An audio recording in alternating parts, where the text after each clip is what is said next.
I'm Elizabeth Lawton, physical therapist with Albany Sport and Spine Physical Therapy. Today I'm going to talk with you about hip hinge. It's really important for squatting, picking up objects from the ground, deadlifting. So hip hinge is the first motion that we go through when we begin a squat or picking up an object from the ground. I'm going to use this to show you what that looks like. So I'm going to put this dowel on my back and I'm going to have it stay connected to my head and my hips, okay, as I lean forward.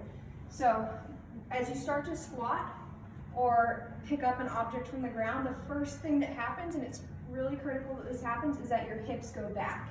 Using this, this dowel as giving me feedback, it helps me. If my hips don't go back first, I'll bend through my lumbar spine and the dowel will come off my back, or I may drop and bend through my knees.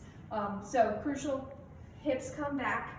If I'm having trouble understanding this, sometimes or if I'm working with someone who's having difficulty, I'll have someone come stand in front of a wall and do this, and I'll have them push their hips back into the wall.